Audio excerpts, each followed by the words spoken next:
میں ایک بار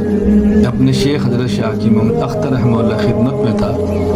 تو میں نے حضرت سے بھی گزارش کیا، اپنا سبق آدمی شیوخ کو سناتا ہے وہ میں آپ کی خدمت میں عرض کرتا ہوں، اور میں عموماً یہ بات کہا کرتا ہوں کہ دیکھیں ایک وہ ڈاکٹر ہے جو انسان کے جسم کے عام اعضاء کا علاج کرتا ہے،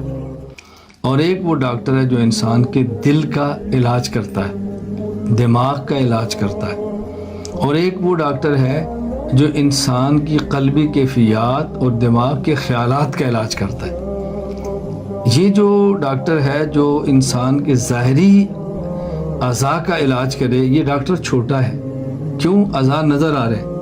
نظر آنے والے عضو کا علاج کرنا آسان ہوتا ہے، اور جو ڈاکٹر دماغ اور دل کا علاج کرتا ہے وہ بڑا ڈاکٹر ہے، کیونکہ دل اور دماغ نظر نہیں آتے، جسم کو چیر کے آپریشن کر کے اس کو دل اور دماغ تک پہنچنا پڑتا ہے، اور اس سے بڑا ڈاکٹر کون ہے؟ وہ ہمارا شیخ طریقت ہے جو قلب میں چھپی کیفیات کا علاج کرتا ہے، جو دماغ میں مخفی خیالات کا علاج کرتا ہے۔ تو آپ اس سے اندازہ فرمائیں کہ شیخ طریقت اور مرشد اور پیر کتنا اہم ہے، جس کی ہمارے ہاں کوئی قیمت ہی نہیں۔ اللہ ہمیں یہ بات سمجھنے کی توفیق عطا فرمائے۔